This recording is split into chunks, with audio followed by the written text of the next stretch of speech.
everyone, and welcome.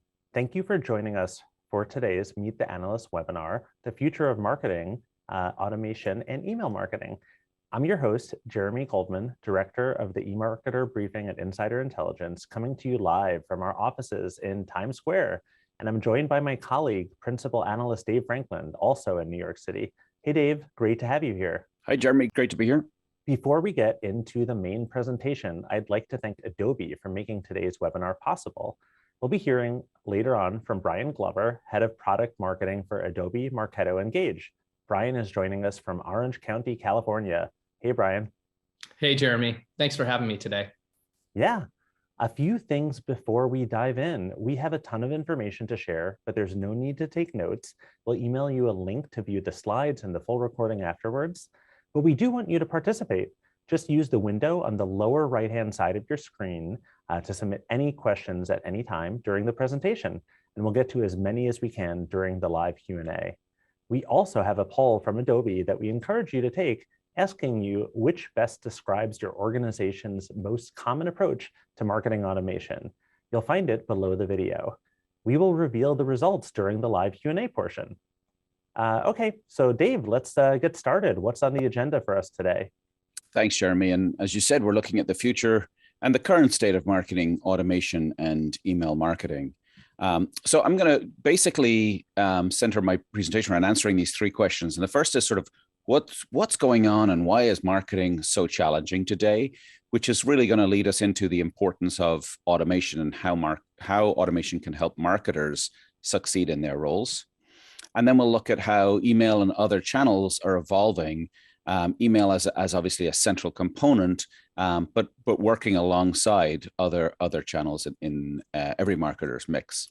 So kicking on, let's get into the marketing landscape. And if you are a B2B marketer and you're feeling overwhelmed or feeling like it's just harder today to be effective, this is your therapy session. You are not alone. The marketing landscape is incredibly complex. And while I'm not going to focus today on the COVID-19 pandemic as a standalone topic, it has clearly influenced how companies buy and sell over the past few years. And some aspects of that change will never go back to the way things were before. But let's take a look at some of the factors that make marketing and B2B marketing so challenging. And in reality, marketers are feeling pressure from all sides. Today's buyers expect vendors to understand them, to know their needs in the moment, deliver personalized content at the right time to help them make decisions. In essence, they want consumer level experiences. B2B marketing has always been challenging, but in a sort of work from anywhere world, reaching the web of influencers and decision makers it's just more challenging than ever before. And then modern marketing just requires constant investment, resources, focus on data management and analytics, combined with a stitched up engagement solution. So technology and data have become central to marketing. So I'm going to dive into each of these in a little bit more detail, but I wanted to start with just sort of a concept and an analogy and take it from, we'll talk about data later, but I want to start with this concept from data management known as crosswalking.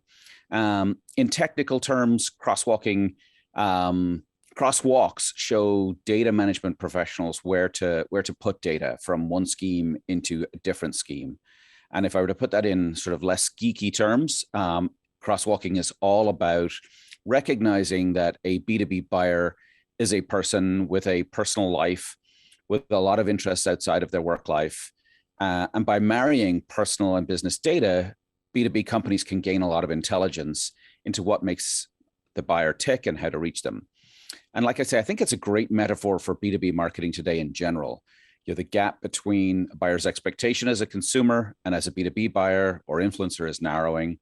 And in addition then to competing on capabilities and feature functionality, product or service availability, not least price, B2B marketers just have to match sort of Amazon's convenience and Apple's user experience and Disney's attention to detail, because that's what the buyer as a consumer expects. And so marketers have to show that buyer that they understand them, that they value their time, and that they can help them succeed in their roles. So let's dig into some of those expectations. When B2B buyers were surveyed for a demand gen report in June last year about why they selected specific vendors, you can see here their answers highlight that they want companies to not just understand the solution and the market, but also to understand the prospect and their needs, and crucially, to provide content to help the company at every stage of the decision-making process. So it's helping them in the moment, and sort of understanding and anticipating the buyer's need in the moment. Another survey by Durham Lane in September 2021 underscores this point, calling for content that educates, but again, that it's tailored to the current stage of a buyer's journey. So you hear that over and over again. It's not enough to produce generic content and hope it's going to reach the right audience. Buyers want marketers to understand what they need, when they need it, and deliver it to them at the right time. And that desire permeates the entire customer lifecycle. This is research from Drift and Heinz Marketing, published in October last year, which points to a demand for sort of highly efficient and convenient interactions. So you're going to hear those words several times as we go through today. But again, understanding, underscoring the need to solve specific needs efficiently and promptly. And it's obviously much easier to say than to do. Everybody would love to do this. We've talked for years about the right message at the right time to the right person. But that's pretty much impossible to do at scale manually. So, hence the nod. We'll get to speaking specifically about automation as we go. But before that, let's talk about some of the complexity in the sales cycle that I mentioned. And in that same Durham Lane research I referenced, they explored the number of decision makers involved in a typical B2B purchase. And as you can see, the vast majority of purchases have between 2 and 4 buyers and influencers, but a tiny minority have as many as 8 to 10 folks involved in making that decision. And those buyers aren't all from the same department. It's not like you've got a team of the same folks sitting around the table. It's often people from different parts of the business. Google and Ipsos looked at this in depth last summer, and pointed to involvement at the highest level of these organizations. Yeah, Dave. Sorry to interrupt. I was just thinking, this is pretty interesting to me. Just the fact that CEOs, are so high on this list. I don't know if that was surprising to you. It's surprising to me to some extent. Completely. And as I looked at it, I was like, well, you would expect finance to be involved, in almost every deal, right? Depending on the size of it. But that CEO involvement, I agree, it underpins the importance of what we just showed, right? In terms of understanding the company, the strategy, its competitive situation. It really points to the entirety of the opportunity of where a vendor can help, and not enough to focus again on that sort of feature functionality. We have to come higher. And so, but the needs of each of these audiences is very different. From the strategic at the CEO level to the commercial at the CFO level, to the technical. And sellers have to match up the right content at the right time, but also to the right person. And the importance of each of these, and including all of these buyers, is really underscored in this next chart. You can see the fact that this is an Iron Paper survey from July last year, where respondents indicated lack of buy-in from decision makers is the #1 reason why prospects drop out of deals. So, considering the investment every company makes and every B2B marketing organization makes in lead management and prospect identification and scoring, it's absolutely critical once a prospect is sort of on the line that marketers keep them engaged and keep all of the stakeholders involved so they don't drop off. And on top of all of that, marketers have to then deal with external factors. So it's not enough just to deal inside the organization. There's a lot of things happening outside, way outside of a marketer's control. And I just want to zero in on 2 specific areas. The first one being regulation, which is both a moving target and a resource drain. So while it's probably a greater concern for B2C firms in many cases, B2B sellers still need to stay current on all aspects of privacy in particular, ensure that they focus on compliance across various geographies. And that compliance requires resources, right? It requires education, a lot of collaboration. Marketing might not own privacy as a topic, but are probably engaged with their legal teams, their tech teams, a whole bunch of other groups that have some responsibility for various aspects of privacy. And those regulations keep changing, right? And most companies and most marketing departments that I speak to are absolutely scrambling to keep up. And the second topic I wanted to touch on was just the technological changes occurring in the market. And today's marketers just have to have this technical savvy and ability to forecast the impact of future changes that are going on in the market. So you think about when Google announced the deprecation of third-party cookies, and Apple announced its IDFA and its iOS 15 changes. Those decisions sent shockwaves through marketing departments, and suddenly, conversations about cookies and data deprecation, measurement effectiveness, identity, they all became sort of C-suite conversations.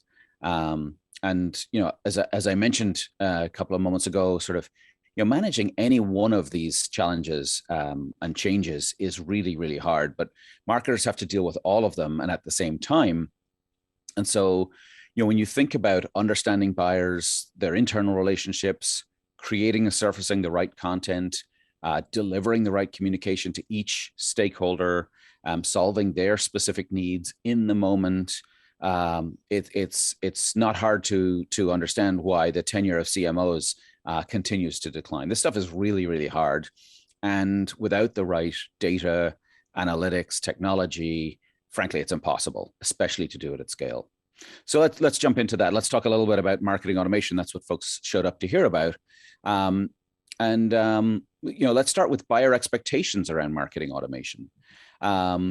This is from an Ascend2 survey last August, and worldwide marketers were asked about their reasons for implementing marketing automation. And as you can see here, their responses represent, frankly, a very healthy and encouraging blend of efficiency. So I'd call out things like streamlining efforts, minimizing manual tasks, optimizing workflows, you can see on here, as well as effectiveness, sort of the improving customer engagements and experience, increasing the number of leads. So overall, we're seeing continued growth and demand in the marketing automation space. Jeremy, think back to the first time we met Brian, and I sort of said, let's sum up how I think about the marketing automation email space. And I said in one word, it's positive. It's like, it's impossible to do modern marketing today without marketing automation. And if you look at Frost & Sullivan's prediction, they believe that they forecasted that investment in marketing automation is going to more than double from 2.9 billion in 2020 to a forecasted 6.6 billion in 2026. So obviously huge growth, but I want to put a little sort of asterisk on that. And that is that we believe that there is a ton of untapped potential in the marketing automation market. So when we think about where we are today and where we're going, as we go through these next slides, I'd really encourage people to take an honest think about where they are and where they could get to. It'll be interesting. I know that we're planning to do a poll, but I'd really encourage people to think about how are we really doing this across the board, and not how do we do this on an ad hoc basis kind of thing. And so, these are tools that really help marketers to integrate data, to make processes more efficient, and just power personalized communications, all those things that buyers say they want. And yet, although automation tools have been around for a long time, and as we can see, we're projecting continued growth, according to that Ascend2 survey I showed a couple of minutes ago, more than half, 54% of respondents said that they're not utilizing their marketing automation tools to the fullest potential. And another 26% weren't sure. So basically that leaves us with only 1/5 of respondents that feel like they're getting what they should out of their investment. If we look at how automation is being deployed, so if we sort of dig into other numbers, you start to see some significant areas of opportunity. Where is where is it being underutilized, if you like? And I know that there's a lot of data on this chart, but just to help quickly orient, this is ordered by where things are being currently utilized, and you can see that almost 2/3 of marketers are using personalization in email marketing. But when you explore the areas that it is being used, you can see that there isn't another area or another channel that is being used by more than 50% of respondents.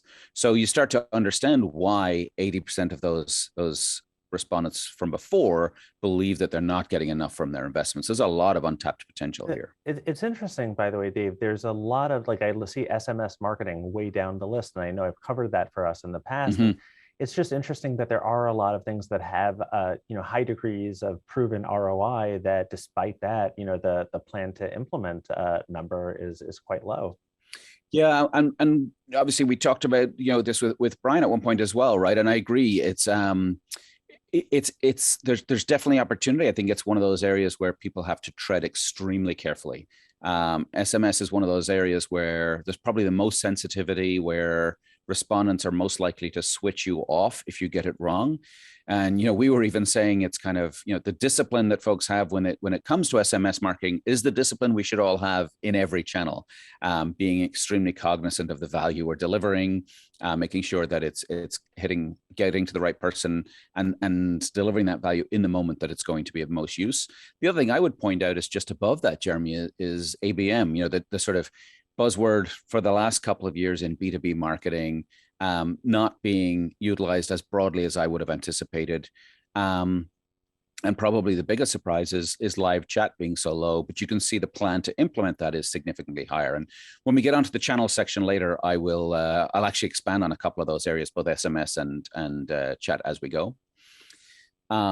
I want to dig in a little deeper into this topic of personalization, because it's another area that is underutilized by many firms. And so while this is consumer data, I'd sort of remind you guys of the crosswalking concept, that just because we want this in our consumer life, we also want it in our business lives. And we also showed the B2B data a few minutes ago about what buyers expect in terms of the personalization, the relevance of that content they receive. So, while it's sometimes considered a bit of a buzzword, this personalization term, and it means different things to different people, McKinsey has actually done a study that shows that companies that capture more value from their personalization actually report above average revenue growth. So it's not just a buzzword and a nice to have, it will impact top line revenue growth, according to McKinsey. And who are we to argue with McKinsey?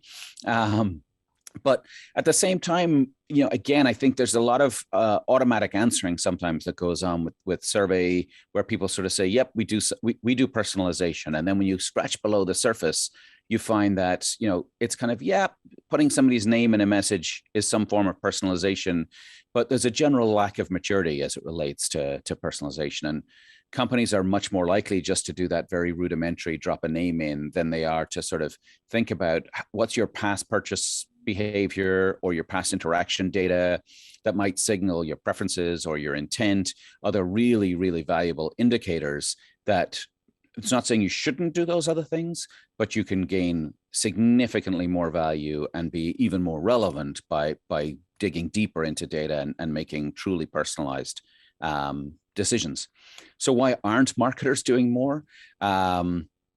Essentially, they have everything they need except time, money, skills, data. Other than that, they're all set up for it, kind of thing. So, firms that do want to elevate their approach, when you look at those that have a mature and sophisticated approach, they've dedicated resources, they've invested, they've really taken a concerted and extensive effort to get there. And the reward when you get there is significant, but it's not going to happen without that sort of very, very dedicated effort. We often see companies doing this sort of at a channel level, as we saw sort of at a very rudimentary level, doing something, and then not having the resources, not measuring it enough to prove the benefit, and therefore sort of getting stuck at that level 1 or level 2 of maturity, if you like. So I mentioned data. Let's flip the conversation for a second over to data. And marketers need a really, really strong data foundation. It is core to everything that marketers do today. And just that notion of understanding customers and their needs underpins everything else that a marketer hopes to do. So data quality is really one of the top issues that marketers tell us that this is from a survey from Ascend2, that marketers say that they're going to be focused on. We just talked about personalization. Improving data quality was right up there with it, as well as utilizing that available data. I've done a lot of work in previous research where I looked at sort of that notion of having data and it not being really effectively used throughout the organization. One of the best terms I ever heard from a customer intelligence professional at a very, very large organization talked about the great data and the great insights that they deliver, but not having catcher's mitts inside the organizations for the insights that they were able to distribute. It sort of fell on deaf ears. And so they had to spend a lot of time educating people on how to use it. So it's not just about the quality of the data. It's also about using and making sure that folks know how to do that. Again, when we see that being done, it permeates across every aspect of marketing. So you expect to see it in the engagement and experience side of things, but it also improves collaboration between marketing and sales. If we're working from the same lens and the same view of the customer, it improves how we can both market and sell to that customer. Improves internal communications, lead quality, lead capture, and then critically also improves measurement and demonstrating and improving ROI through optimization. I talked about earlier, I mentioned sort of one of the challenges of the technology changes, but data without identity is just a great big expense, right? We're sitting there on these big data assets. So identity is a critical enabler, and it's just required to stitch that data together to identify patterns and needs and those crosswalking opportunities that I discussed earlier. So before we turn to email as a communications channel, it's worth pointing out the role of email in identity. And just so you can see here that it's the top area where marketers are considering testing this year. So with that, conscious of time, let's turn to email, and I'll discuss a few other channels, as I said, that are relevant to the conversation as well. And I was talking to my son and asked him for an analogy of things that have been declared dead and are still alive, and or have apparently died and come back to life, thinking he's much more up on pop culture than I am, because all I could think of was cats and Mark Twain quotes that are overused. And he mentioned John Wick, who was filming here on Roosevelt Island where I live last week, and then he mentioned Uncle Ben from Spider-Man, apparently. So the only Uncle Ben, or he's the Uncle Ben that keeps coming back, not the one on the rice. But, email is absolutely alive and well and very much back in favor with marketers, having been declared dead over the years. A litmus study, which I'll come on to talk about in a couple of slides' time, they did a state of email report last year and showed 41% of email and marketing specialists in the market, folks in the marketing field said that email marketing is very critical. So 41% last year versus 13% in 2019. So it has increased importance over the last few years. And that same study, they said 36.7% of respondents said that they plan to increase their investment in 2022. So not going away. One last stat from that survey, 79% consider email to be one of their top 3 marketing channels, followed by paid and organic search. So it's also an area where we see the intersection of a lot of today's topics. I'm going to share about sort of where personalization and AI in email takes place, but it's really where you see a lot of those worlds converging of machine learning, automation, personalization, and I think that's causing some of that renewed interest in email, and it's helping some of those sort of forward technologies going from nice to haves to essentials in a pretty short period. So, email, well established, lot of different use cases, but just seeing newsletters at the top of this pile here, I thought it'd be interesting just to show the eMarketer ad spend projections continuing to grow. Yes, the rate of growth is slowing, but expected to be a greater than 700 million market by 2025. And as I referenced just on the last slide, the notion that automation is relatively well established in email. Now, again, we were chatting about this with Brian in a pre-meeting. Sort of the in many respects, it feels like the low-hanging fruit has been picked here, right? So we're doing triggered email when we see certain things on behavior, or we've set up sort of drip campaigns that occur automatically. But there's a lot of other opportunities for automation in email. You know, when you look down the list here, you'll see content is much lower down. List verification, hygiene, QA. You know, one of the things I would really encourage people to take away from this is to think about automation. Again, it's that efficiency, it's the effectiveness, but not just the effectiveness of list, where I think a lot of effort goes, but the effectiveness of content. Tying that back to what we heard from the buyers, what they want. I think it's a hugely untapped opportunity for anyone who's thinking about where can they expand and grow here. The other side to that is thinking about the in the moment opportunity. So great to see sort of the use of send time optimization, you know, that personalization side of things. Other opportunities that aren't on this list, things like, you know, contextual personalization with external data. So depending on what's going on outside in the world, whether that's sort of could be anything from changing commodity prices to the weather, can influence the content that goes into a message. Open time personalization.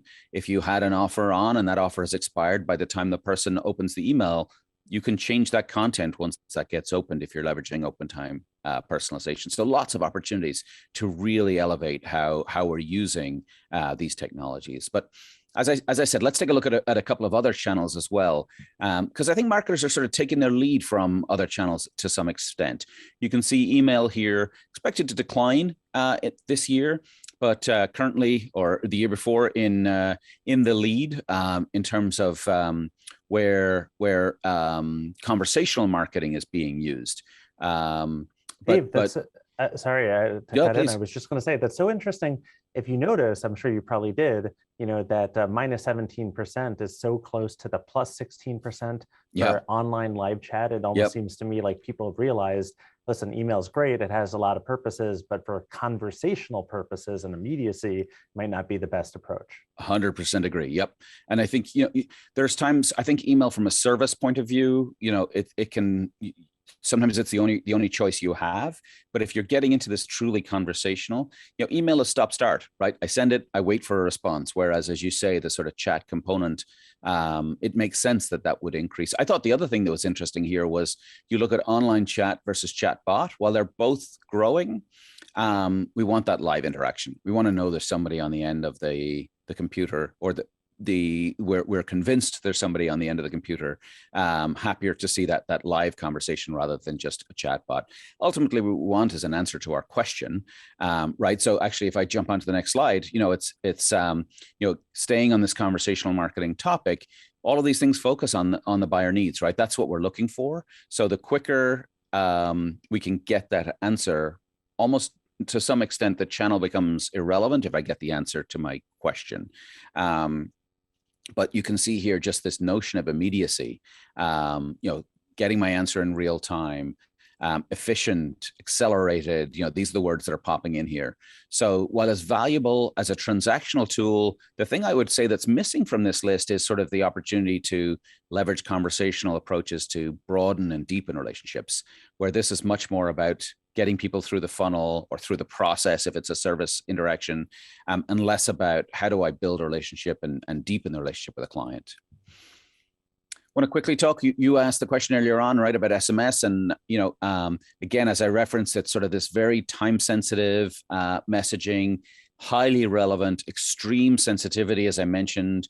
There's a very different permission structure, as I alluded to earlier, right, that most marketers apply to mobile marketing because we don't want to get turned off.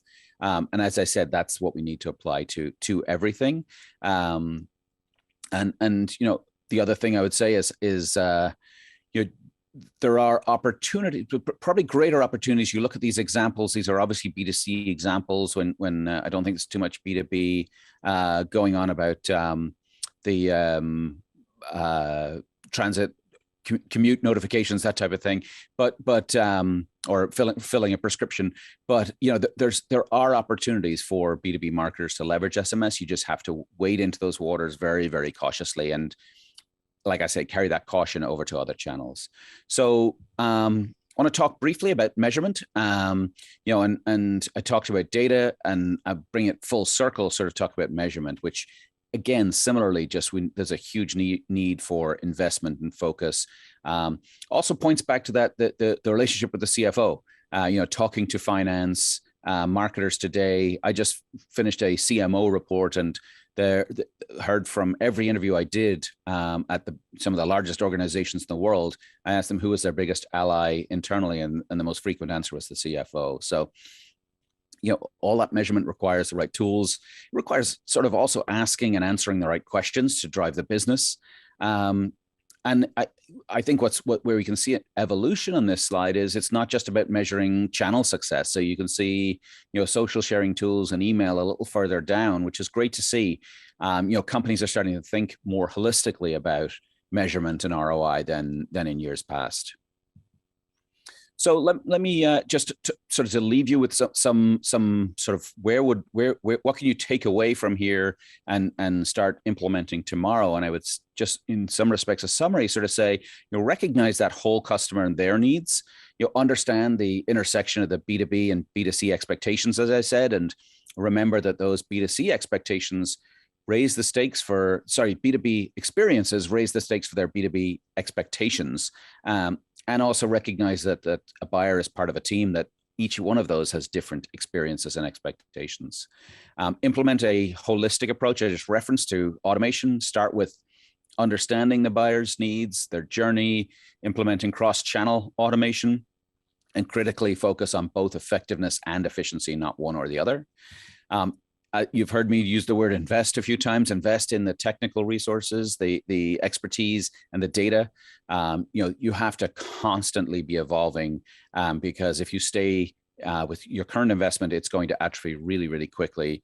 So thinking about how you evolve your data management, your analytics, decisioning, personalization, and then how that translates into channel engagement. Partner with the relevant internal or external groups. If you use external, we often talk about the disconnect between marketing and sales, but collaborating on data with IT, working from that same data set as I referenced earlier, allows you to come together and sort of do that proverbial sing from the same hymn sheet. And then iterate and experiment. The beauty of automation and AI in particular is that the cost of asking a question, of testing a hypothesis, or comparing different approaches has come down so significantly. So, as we showed, this is also a time when marketers are being forced to adapt to technology, regulation, other challenges. And so I'd say this even if Brian wasn't here, but I would work with your vendors to understand, best and next practices that they're seeing other companies adopt, collaborate internally to test some new approaches, and constantly shift approaches and measure to increase the likelihood of success. And so with that, let me hand it back to you, Jeremy, for the next phase of the webinar. That was great. I almost didn't follow my own advice. I almost took notes live because really a lot of good stuff. And I'm sure that's going to fuel some fodder for our questions that are coming in right now. But before we get to those, we're now joined by Brian Glover, Head of Product Marketing for Adobe Marketo Engage. Welcome, Brian. Thanks again for being here. Yeah, thanks again for having me, Jeremy. So I want to get your perspective. I mean, what are your thoughts on what Dave presented specifically with respect to personalization? Because it's such a huge topic, right? How does that relate to Adobe's POV on how B2B marketing is evolving? Yeah. Well, I think there were 2 points he made that work really well together. One was that B2B marketers are acknowledging the association with personalization and revenue growth. But also in a separate question there, they're lacking the resources to do it. At Adobe, we conduct our own research, and a survey of B2B marketing executives showed that only 29% of B2B marketing teams are personalizing based on customer-specific insights that are applied across all channels. And I think the thing that's interesting about this is that, B2B it's always been personal. B2B buyers, they often stake their success, sometimes even their credibility on a business purchase. And this hard shift to digital that's happened over the the last couple of years, it hasn't just changed the channels that we use to engage our customers. It's really changed the way that we compete to build business relationships with them. And so today we are competing on personalized experiences to do this. And customers, they're grading, every customer is grading the B2B businesses they interact with on how well they do this. And with customers having more self-directed journeys and having more control over the buying process, meeting them on their terms has changed, right? Digital, virtual, in-person interactions, as Dave talked about, there's a wide variety of them, and they're all intertwined across the buyer journey. So the challenge for B2B marketing teams today is, how do you refactor those internal processes and technology to create a seamless journey for your customers, and be able to do it with speed and scale, because they aren't going to wait for you to come back with the right answer. Yeah, I was actually going to ask you, based off of that, how are your own customers adapting? What are you hearing from them in terms of their digital transformation in this regard? Yeah, I get a pretty broad perspective, because for Adobe Marketo Engage, we have over 5,000 customers across nearly every industry. And this ranges from some of the largest and most well-known brands like Amazon, BNY Mellon, Hewlett-Packard Enterprise, Honeywell, Pfizer, and more, to a lot of the fastest growing ones, AvidXchange, Airtable, just to name a couple. And so I do get a broad perspective from companies of different sizes, different industries. But the thing that I'm hearing across all of them right now are one, how do we achieve personalization at scale? And the conversation generally centers around three areas, and three areas that Dave touched on. The first one's data. It's having the right data foundation, both in terms of being able to have the customer data to create personalized experiences, but also have the right data to measure the impact of those experiences on things like pipeline and revenue. And is the engagement that you're creating, is it working to achieve your business goals?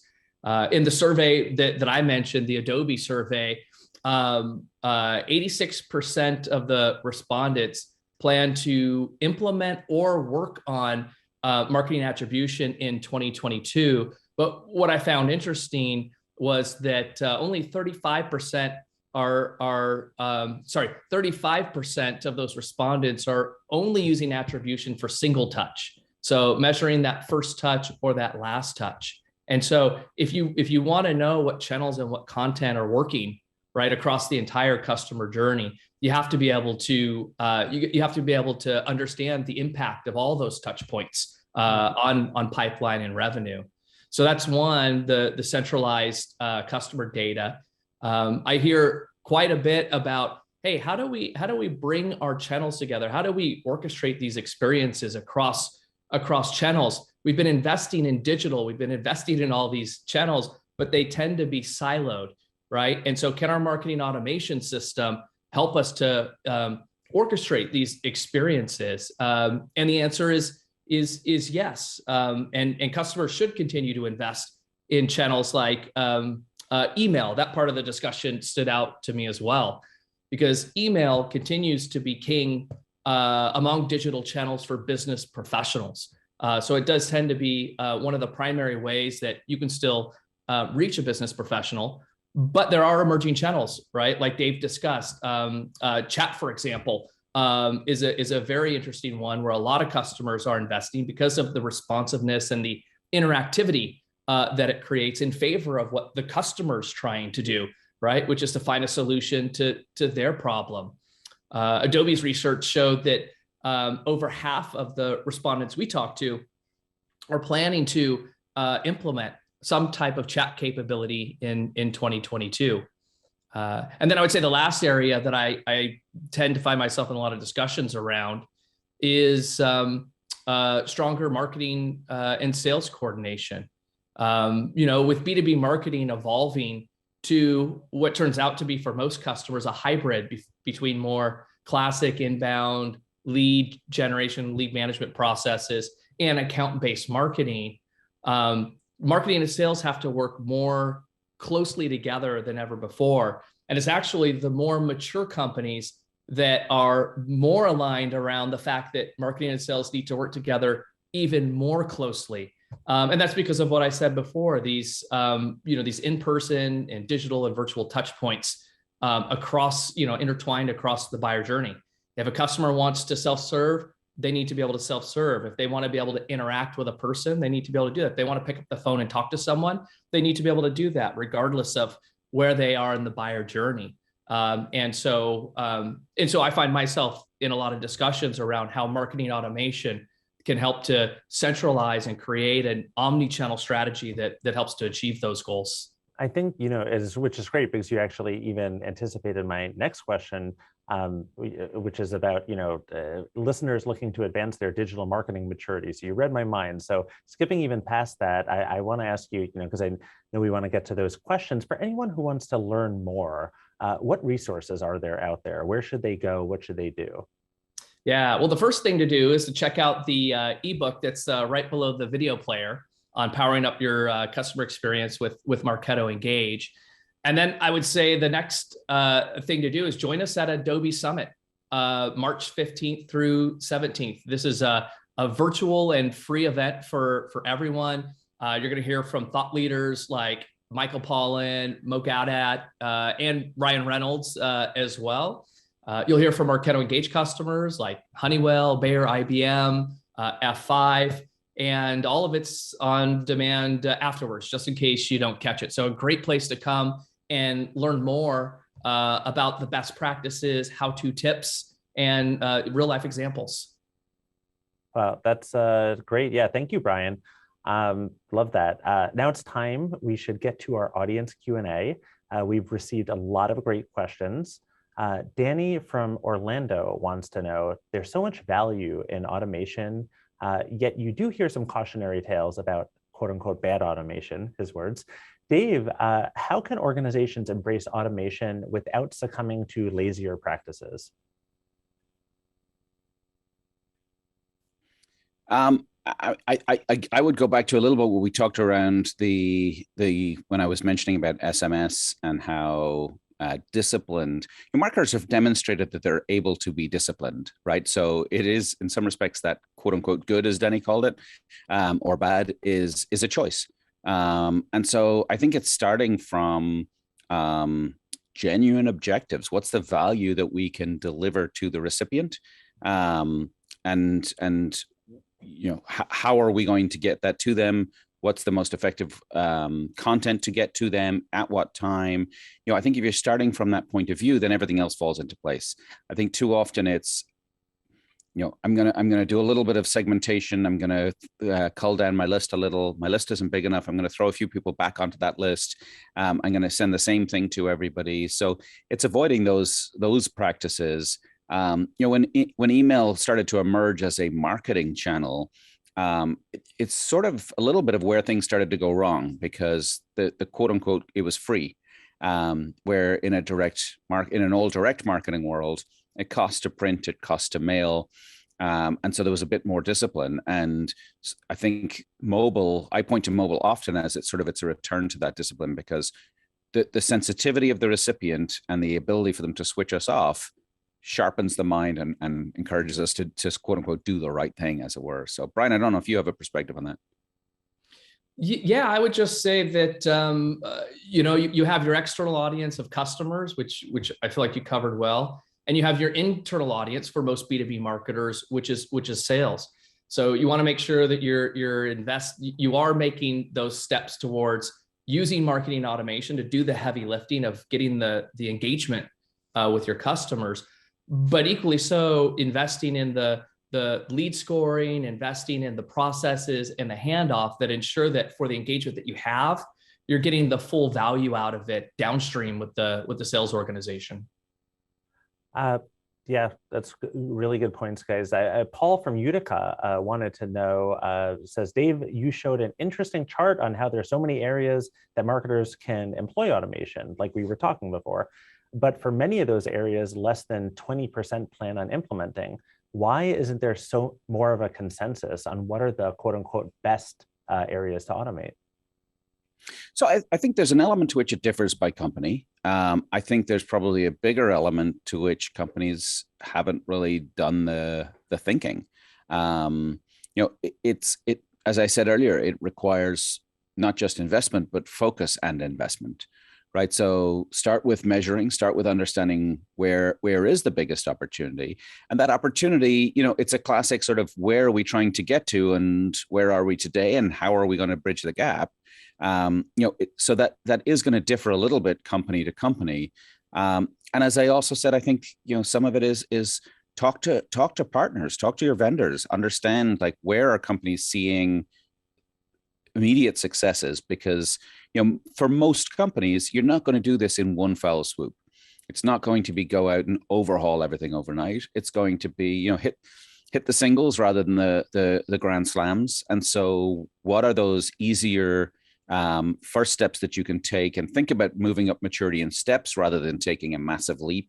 If you're currently at the bottom, how do you get to the next level? How do you prove the value of that investment, and then build off that to justify going to the subsequent level?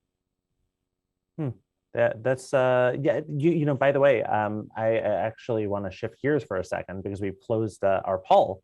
We wanted to get to those poll results. Adobe wanted to know, if you forgot from half an hour ago, which best describes your organization's most common approach to marketing automation. And here are the answers. Approximately 32% use point-in-time campaigns, 27% automation of 1 or 2 channels, 18% automation and personalization for 3 or more channels, 18% are not sure, 6% personalization across the entire customer lifecycle, and nobody selected other. So there you go. It's very interesting findings. Wondering what you guys, if you want to reflect on those for a sec. Do you want to jump in first, Brian? Yeah, I would say that seems very reflective of the market, right? And so one of the things I've observed is that, you know, this hard shift to digital that we keep talking about, some organizations have moved more quickly and embraced it, and others haven't. I feel like it's creating a broader divide, right? Everyone was moving in the direction of more digital, more personalized experiences. But the last couple of years has really started to create more of a divide. I think one of the positive things is that I'm seeing a lot of customers from traditionally more conservative and or regulated industries like financial services and healthcare making significant investments in digital to feel, you know, to catch up with what the market and what buyers want today.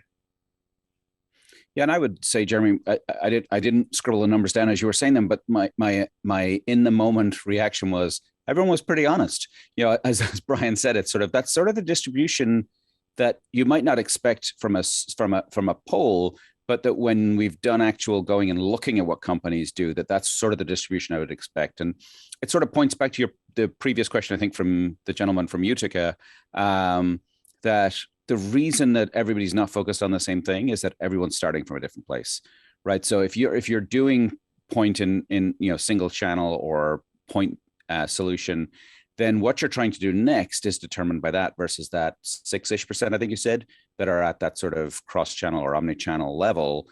You know, they're really, those are the most evolved and really aware of where they've picked all the low and even halfway hanging fruit, and they're now going to the things at the top of the tree. So that's part of what causes that distribution.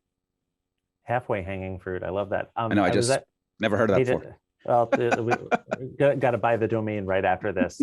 Chris from New York asks this. I love this question. Email personalization using dynamic content is often challenging for marketers because it requires more versioning and increased effort to create more content to address those various segments. And it's not like you're getting the headcount to help make that happen, right? So any advice or trends on how companies are adjusting to manage that increase in effort to manage content versioning successfully?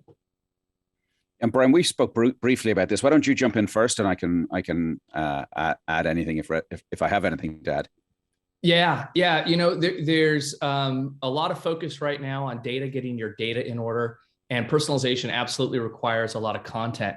And I'm starting to hear more and more from customers about, hey, how do I streamline my content workflows so that I can get more speed, better time to market, and frankly, more campaigns and more automation with the marketing resources that I have today, because those are fixed. And so how do I get more efficiency from my marketing automation system? And how do I get more efficiency from having it connected to technology within my stack in order to increase, have this better time to market with the resources I have?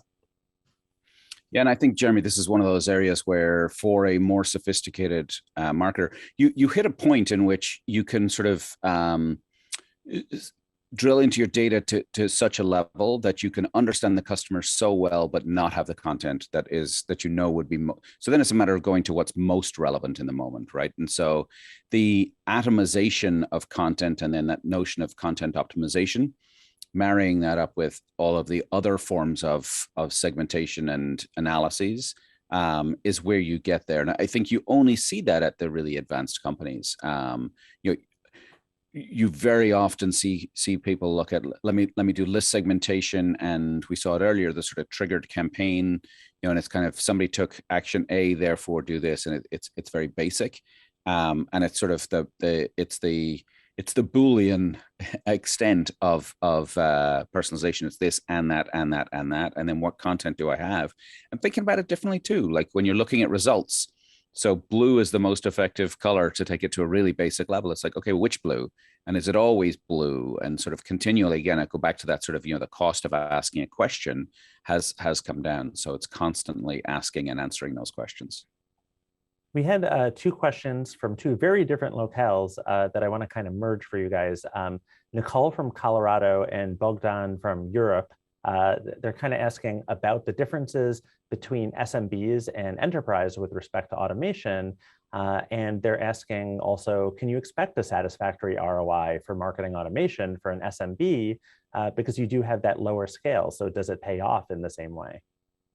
Yeah, I think my immediate response to that is I absolutely agree that it is harder, right? And part of the challenge there is the data component, right? You just, by nature of not having as many clients, as many interactions, you have less data upon which you can decision. But there's still opportunities. And again, some of those, what we were just referring to as the low-hanging fruit, those triggers, the drip campaigns, that can all be automated. The advantage that a lot of SMB companies have is you often have smaller teams wearing multiple hats. So some of those silo channel challenges, some of the fighting between departments, all that sort of thing is less likely, sometimes because you're not fighting with yourself. You are the person doing both of these things. Or just, there's only a team of 4 or 5 of us and we all know each other and we work closely together. And so you end up sort of really honing in on what is going to move the needle. We're all rowing in the same direction, and that so there's definitely opportunities for SMB to do things that larger enterprises are envious of, that agility. But for sure, the data challenge for me would be the thing that stands out as it's much harder to do some of these things because you just don't have that level of data. Brian, do you have a perspective on that, or? Yeah, I would just add in that smaller teams arguably have more pressure to scale, right? And so the aspects of marketing automation that allow you to have more repeatability with your campaigns, more automation with your engagement, often end up being incredibly important to smaller teams. I think the thing to think about is as a smaller team, to try as best you can, think about where you want to go and what pace you think you might be able to mature so that you can invest in something. What really, for companies that start growing at a fast rate, which, we all attempt to do, it can be difficult to switch out solutions, if you have a fast growing business. And so I always encourage customers to, think about how fast you think you'll be able to mature and buy something that's right sized today and grows with you in the future. And then, of course, for large enterprises, they have a whole different set of challenges with coordinating across regions and across, brands and portfolio. And what I see work best in large enterprises is having a center of excellence, right? That has some streamlining of things like lead scoring models, templates, and a number of other things that can help ensure that for the broad set of teams that might be all running and engaging customers, sometimes those customers overlapping, that you have some centralized control over it. I want to ask you guys, maybe just to wrap up, we can do one more question. And it's a tough one to answer succinctly and quickly, but I'm going to see if I can put you guys on the spot. Don from North Carolina asks, what would you suggest being the series of steps to implement an automation process in the first place? So I'm understanding they're starting from scratch? That's the way that I'm interpreting it, is just wrapping your head around the problem. How do you start? I mean, again, I would go back to why are you starting, right? What are you hoping to achieve? Where are you struggling today? And where is it easiest for you to get started internally that is going to give you results that you can demonstrate the value, right? So that's a very sort of convoluted way of saying there's no single answer. Right. So there's a big fat, it depends on current state, where you're trying to get to, what your political minefield is internally, how much buy-in you have. But sort of, I would probably, again, go back to, we called it the low-hanging fruit. You know, there are things that you can set and forget. That's going to free up some resources to use elsewhere, right? So if it's, you often hear people starting with a welcome campaign.